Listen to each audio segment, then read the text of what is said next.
मेरे भाइयों, तसव्वुर कीजिए आप, वो इस्लाम लाई वो औरत एक छोटी सी बच्ची की वजह से क्रिश्चियन औरत इस्लाम लाई। हमारी बहनें, हमारी बेटियां आज वेस्टर्न कल्चर से मुतासिर होकर आज वो ड्रेस पहन रही हैं जो चल रहा है। तुमने कितनी गैर मुस्लिम लड़कियों को प्रभावित किया है अपने बुर्के से, बताओ। उस छोटी सी बच्ची ने अपनी हेड मिस्ट्रेस को प्रभावित कर दिया। तुमने आज कितनी औरतों को प्रभावित किया है, इंप्रेस किया है, बताएं? नहीं। सुनिए मेरे भाइयों, अल्लाह के नबी सल्लल्लाहु अलैहि वसल्लम ने क्या फरमाया? अलहमुल मौत, देवर तो मौत। ये नहीं कहा नहीं देवर से भी पर्दा करो, कहा देवर तो मौत है। सोचो कितना खतरनाक जुमला कहा अल्लाह के रसूल ने। नबी की हिकमत हम लोग ना समझ पाए वो अलग बात है, लेकिन नबी ने कितना जबरदस्त जुमला कहा। और आज देवर ही भाभी को ला रहा है और छोड़ रहा है। जर्जी साहब ऑफिस जा रहे हैं, छोटे भाई से कह दिया है भाभी को जरा घर छोड़ देना। ये हाल है। देवर भी, अलहम में देवर भी शामिल है और अलहम के लफ्ज में बहनोई भी शामिल है। कोई साली भी अपने जीजा के सामने नहीं आ सकती है। जर्जी साहब अगर अपनी बीवी के साथ खाना खा रहे हैं ना, और मेरी साली आ जाए और मेरी बीवी कह दे आ जाओ आ जाओ आ जाओ, तुम भी बैठ जाओ, खा लो, चलो आओ खाना खा लो, तो जर्जी साहब को खाना छोड़ के हटना पड़ेगा। तू या तो अपने शौहर के साथ खाना खा ले या अपनी बहन के साथ खाना खा ले। बीवी की परमिशन और बीवी की इजाजत के बावजूद आप अपनी साली के साथ बैठकर खाना नहीं खा सकते हो, बीवी की मौजूदगी में भी। बेगैरतो, कैसे चले जाते हो मेला घुमाने अपनी साली को, और कैसे चले जाते हो स्कूल छोड़ने के लिए अपनी साली को। कि साहब ससुर ने कह दिया था जाओ जरा छोड़ देना। ससुर है, शरीयत ससुर के हिसाब से नहीं चलेगी। शरीयत चलेगी तो फातिमा के बाप के हिसाब से चलेगी। ये दोनों मौत हैं। आप भी सुन लो, मेरी मां बहन बेटियां भी सुन लें। तुम ना अपने देवर की मोटरसाइकिल पर बैठ सकती हो, ना अपने जीजा की मोटरसाइकिल पर बैठ सकती हो। और जो मौलवी कहे कि नहीं नहीं आजकल वक्त की जरूरत है, समझ लो कि उस मौलवी के ऊपर शैतान सवार है। शरीयत में पर्दा है तो है, वो किसी के कहने से खत्म नहीं हो जाएगा। हजरत फातिमा बीमारी में कह रही हैं, आए अली मेरी आखिरी वसीयत यह है कि अगर मैं मर जाऊं, मेरा इंतकाल हो जाए, तो मुझे रात में दफनाना, दिन में नहीं। पूछा क्यों? कहा मैं ये नहीं चाहती कि मेरे मुर्दा जिस्म पर पड़े हुए मेरे कफन पर भी किसी गैर मर्द की नजर पड़े। मेरे मुर्दा जिस्म पर पड़े हुए कफन पर भी किसी गैर मर्द की नजर पड़े, मैं ये भी गवारा नहीं करती। मरने के बाद क्या पर्दा है, लेकिन कह रही है मरने के बाद मेरा जिस्म तो दूर, मेरा कफन पर भी किसी गैर मर्द की नजर न पड़े। अबू दाऊद पढ़ो, किताबुल जिहाद उठाओ। एक औरत मैदाने जंग में उसका बेटा शहीद कर दिया गया। उसके बेटे का नाम है खल्लाद। किसी ने औरत से कहा तेरा बेटा मैदाने जंग में मार दिया गया, कत्ल कर दिया गया। उसने पैरों में मोजे पहने, हाथों में ग्लव्स पहने, चेहरे पे जिल्बाब चादर डाली और पूरा चेहरा छिपा लिया, आंखें खुली हुई हैं, और इसी हाल में दौड़ते हुए मैदाने जंग में पहुंच गई। कहने लगी आई नबनी, लोगों मेरा बेटा कहाँ है, मेरा बेटा कहाँ है। पूछा गया तुम कौन हो? कहा मैं खल्लाद की माँ हूं, सुना है मेरा बेटा मैदान जंग में कत्ल कर दिया गया। कुछ लोग उस औरत को लेकर उसके बेटे की लाश के पास लाए, ये है तेरा बेटा। वो अपने बेटे की लाश को देख रही है और आंखों में आंसू है। सहाबा कहने लगे तुम्हारा बेटा मरा है, शहीद कर दिया गया है, उसकी लाश यहाँ पड़ी हुई है और तुम इतना पर्दा भी कर रही हो।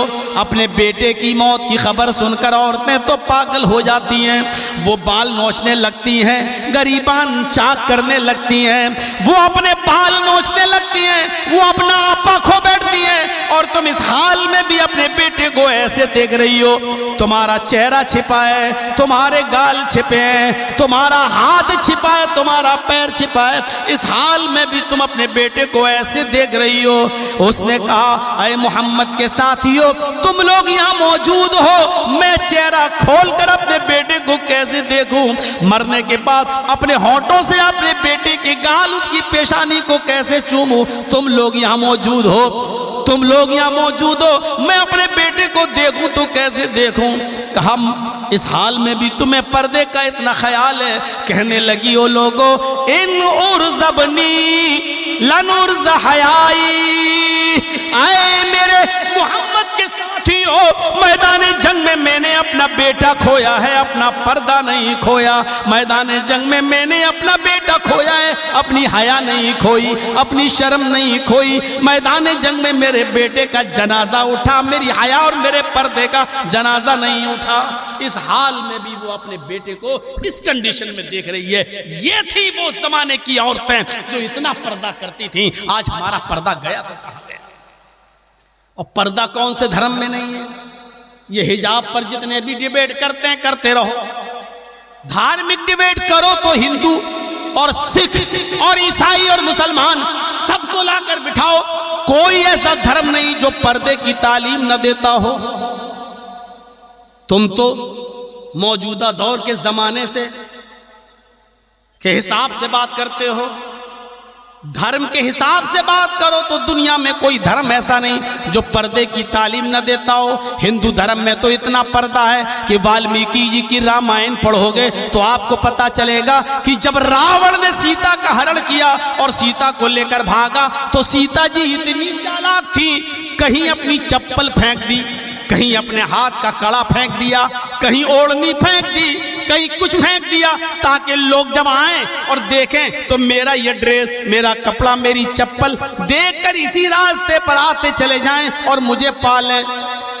जब रामचंद्र जी ने हनुमान को और लक्ष्मण को तलाश करने के लिए भेजा, अपने छोटे भाई लक्ष्मण को और हनुमान को, जाओ मेरी पत्नी सीता को रावण के चंगुल से छुड़ा के लाओ, तो ये दोनों जब ढूंढने के लिए निकले तो उसी जंगल से गुजर रहे थे। सबसे पहले सीता जी की ओढ़नी मिली। हनुमान ने पूछा है लक्ष्मण ये ओढ़नी किसकी है? लक्ष्मण ने कहा ये मेरी भाभी ओढ़ा करती थी, चलो इसी रास्ते से लेकर गया।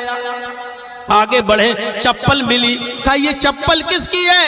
कहा ये भी मेरी भाभी पहना करती थी, मैं जानता हूं, चलो इसी रास्ते से लेकर गया।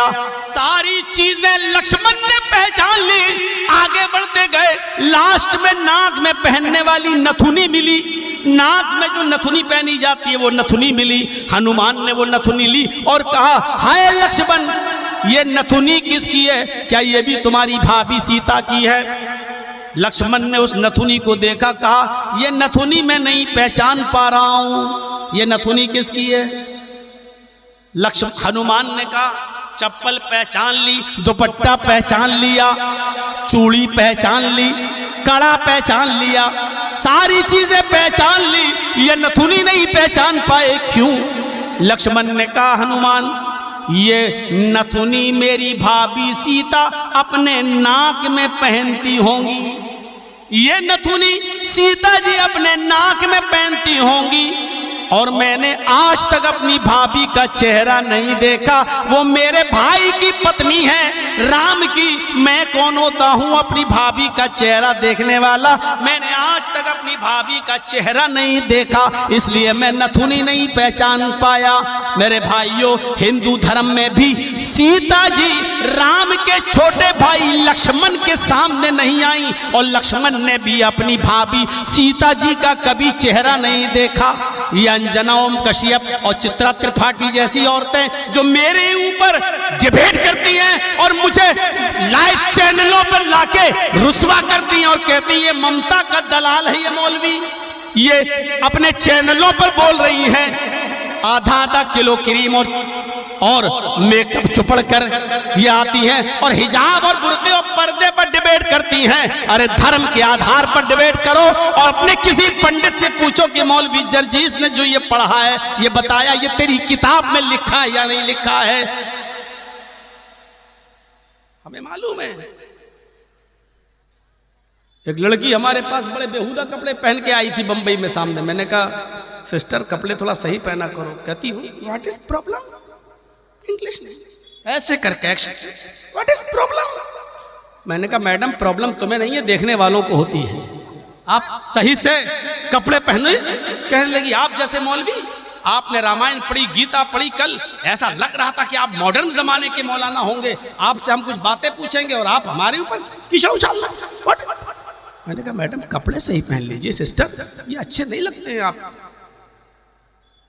तो क्या मैं बुर्का ओढ़ लूं? मैंने कहा बेहतर तो यही है, नकाब ओढ़ के मैं तरक्की कर पाऊंगा, मुझे बहुत तरक्की करना है। मैंने कहा मैडम नकाब और बुर्का तरक्की की राह में रुकावट नहीं है, आप नकाब में भी तरक्की कर सकती हैं। नहीं मुझे तरक्की करना है। अरे वो मेरा दिमाग खा गई, कल्याण की रहने वाली थी। बताइए क्या मैं तरक्की कर पाऊंगी? मैंने भी गुस्से में आके कह दिया मैडम तुम बहुत तरक्की करोगी। मैंने आप बताइए, मैंने कहा ना मैं बहुत तरक्की करोगी। दुनिया की औरतें 9 महीने में बच्चा पैदा करती है, तुम 3 महीने में पैदा करोगी। तुम बहुत तरक्की करोगी, तुम बहुत फास्ट भाग रही हो। बदतमीज, बड़ा बेहुदा मौलवी है। मैंने कहा तरक्की की बात कर रहा हूं। तरक्की तरक्की तरक्की चिल्ला रही हो। पर्दा तरक्की की राह में रुकावट नहीं है। आज भी पाकिस्तान की एक पायलट लेडीज है, औरत है, लड़की है, पैरों में मोजे पहनती है, हाथों में ग्लव्स पहनती है। कराची टू रियाज उड़ान भरती है वो पीआईए की, चेहरा छिपाकर जहाज उड़ाती है वो आज भी है। सऊदी गवर्नमेंट पाकिस्तानी गवर्नमेंट से मांग रही है इस औरत को, इस लड़की को हमें दे दो। ये औरत हमारे लिए, हमारी सऊदी की औरतों के लिए इबरत बनेगी। पाकिस्तान की गवर्नमेंट ने कहा नहीं, ये औरत हमारे पाकिस्तानी औरतों के लिए भी इबरत बनेगी जो कहती है कि पर्दा नहीं, पर्दे में हम तरक्की नहीं कर पाएंगे। नहीं दिया, इसकी तनख्वाह बढ़ा दी लेकिन सऊदी गवर्नमेंट को नहीं। पर्दा तरक्की की राह में रुकावट नहीं है। इतने खराब ड्रेस, आप गौर करेंगे सबसे खराब शहर है पूरी दुनिया का पेरिस। इंडिया का सबसे खराब शहर है गोवा। बंबई में भी इतनी बेहयाई नहीं मिलेगी जितनी गोवा में मिलेगी। इंडिया का सबसे ज्यादा बेहया शहर कौन सा है? गोवा। और पूरी दुनिया का सबसे ज्यादा बेहया शहर कौन सा है? पेरिस। इस पेरिस के अंदर लड़कियां बिल्कुल हाफ पैंटी पहनकर स्कूलों में जाती थी। उस स्कूल के अंदर एक 5वीं क्लास में पढ़ने वाली बच्ची, एक मुस्लिम बच्ची, वो शलवार, कमीज और स्कार्फ, माएँ होती है स्कार्फ पहना देती हैं, यहाँ से लेके से बांध देती थी चेहरा, इतना चेहरा खुला है और बाल पूरे छिपा दिए। इस ड्रेस में पहनाकर उसको स्कूल भेजती थी। स्कूल की हेड मिस्ट्रेस क्रिश्चियन, ईसाई, उसने कहा कि ये ड्रेस यहाँ नहीं चलेगा, ये हज्जन बन के आ गई हो तुम, कल से ड्रेस पहन के आओगी तो स्कूल से निकाल दूंगी तुम। वो अपने घर गई और रो रही है। माँ ने पूछा बेटी क्यों रो रही हो? पूरी बात बताई। माँ ने कहा बेटी तुम कल यही ड्रेस पहन के जाना। माँ कैसी तरबियत करती थी अपनी, बेटी स्कूल से निकालेगी इसकी परवाह नहीं, लेकिन तुम यही ड्रेस पहनकर जाओ। और पूरा समझा दिया। ये लड़की फिर इसी ड्रेस में गई और इस ड्रेस में जाने के बाद जब हेड मिस्ट्रेस की बारी आई तो उसने कहा आज तुम फिर ये कपड़े पहन के आ गई हो, इधर आओ, हाथ फैलाओ। हाथ फैलाया और छड़ी से उसको मारना शुरू कर दिया। कई छड़ियां, अच्छी थी छोटी सी, कई छड़ियां जब उसके हाथ में मारी तो वह हाथ को ऐसे करने लगी, कहने लगी मैम मेरी समझ में नहीं आता कि मैं किसकी बात मानूं और किसकी नहीं मानूं। मैम ने हाथ रोक लिया, कहा बेटी क्या मेरे अलावा भी स्कूल में कोई दूसरा हुक्म तुम्हें देता? हेड मिस्ट्रेस मैं हूं। कहा मैम आप कहती हैं कि ऐसा कपड़ा पहन कर आओ जो सारी बच्चियां पहन के आती हैं, और मेरा अल्लाह कहता है ये गंदा ड्रेस है। बच्ची ने अपने हिसाब से समझाया, जो माँ ने उसको सिखाया था। मेरा अल्लाह कहता है कि ये अच्छी औरतों की और अच्छी लड़कियों की पहचान नहीं है, ये गंदा ड्रेस है। मैं आपकी बात मानूं या अल्लाह की? दिल से जो आह निकलती है वो असर रखती है, पर नहीं ताकत परवाज मगर रखती है। हेड मिस्ट्रेस का दिल कांप गया। ये तुम्हारे कुरान में लिखा है। कहती हेड मिस्ट्रेस ने अपना पर्स उठाया और पूरे स्टाफ से कहा कि इस बच्ची को कोई नहीं रोकेगा, बैठने दो इसको। खुद उसके सर में दर्द होने लगा, एप्लीकेशन लगाई और हेड मिस्ट्रेस निकल गई स्कूल से और सीधे अपने घर पहुंच गई। अपने हस्बैंड से कहा रुक जाओ, मुझे सो लेने दो, मुझे नींद आ रही है, मेरी तबीयत ठीक नहीं। ब्लैंकेट ओढ़ती है, अंदर ही अंदर सर छिपा कर सोच रही है कि एक छोटी सी बच्ची अपने रब का इतना कहना मानती है। मैं ईसाई होकर भी ईसा मसीह की बात नहीं मानती हूं, बाइबल में लिखा हुआ ड्रेस नहीं पहनती हूं। वो सोचती रही। फिर दूसरा दिन स्कूल जाती है और जब छुट्टी होती है तो स्कूल की उसी बच्ची के साथ उसके घर जाती है, उसकी मां से मिलती है। उसकी मां ने उसको एक इंग्लिश में कुरान दिया पढ़ने के लिए, चलो मैम इस कुरान को पढ़ो। जब उसने इंग्लिश में कुरान की स्टडी करना शुरू कर दी, सूरह निसा पर पहुंचती है तो कहती है कि कौन कहता है कि इस्लाम ने औरत पर जुल्म किया है? कौन कहता है कि इस्लाम ने औरत पर ज्यादती की है? बिलाखिर वो सूरह निसा पूरी पढ़ने भी ना पाई, इस्लाम ले आती है, क्रिश्चियन से मुसलमान हो जाती है और मुसलमान होने के बाद फिर वो नकाब पहनकर स्कूल में पढ़ाने आती है। उसके ऊपर पेरिस की कोर्ट में मुकदमा, स्कूल का मैनेजमेंट मुकदमा दायर करता है, लेकिन पेरिस की अदालत इस मुकदमे को ये कहकर उस औरत को बाइज्जत बरी करती है कि औरत का अपना ड्रेस, अपना मजहब है, वो अपनी मर्जी से इस्लाम कबूल की है और अपनी मर्जी से जो ड्रेस पहनती है वो पहन कर आ सकती है, उसकी मर्जी में कोई इंटरफियर नहीं कर सकता है। अगर वो नकाब पहन कर आती है तो उसको उसकी मर्जी के खिलाफ कोई नहीं रोक सकता है। यही कानून हमारे हिंदुस्तान का भी है।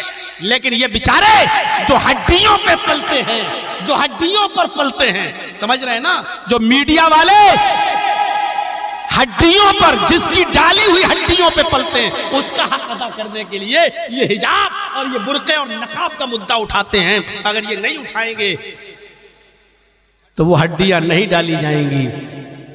और आप जानते हैं कि कुत्ते से ज्यादा वफादार कोई नहीं होता है। वो हड्डियां खाएगा तभी वफादारी करेगा, और हड्डियां नहीं खाएगा तो पागल हो जाएगा, तो किसी को भी काट लेगा। बहुत कुछ कह दिया है, कोई बात नहीं, बंगाल में हूं। मेरे भाइयों तसव्वुर कीजिए आप, वो इस्लाम लाई हुई औरत, एक छोटी सी बच्ची की वजह से क्रिश्चियन औरत इस्लाम लाई। हमारी बहनें, हमारी बेटियां आज वेस्टर्न कल्चर से मुतासिर होकर आज वो ड्रेस पहन रही है जो चल रहा है। तुमने कितनी गैर मुस्लिम लड़कियों को प्रभावित किया है अपने बुर्के से, बताओ। उस छोटी सी बच्ची ने अपनी हेड मिस्ट्रेस को प्रभावित कर दिया। तुमने आज कितनी औरतों को प्रभावित किया है, इंप्रेस किया है, बताएं? नहीं बता पाए।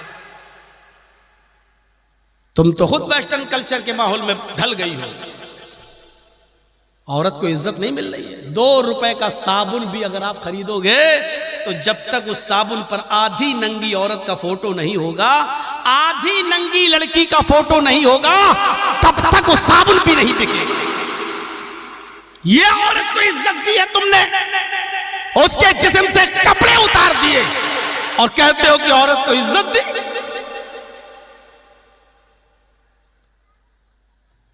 नाम नहीं लूंगा, एक हीरोइन कपिल शर्मा शो पे आई थी।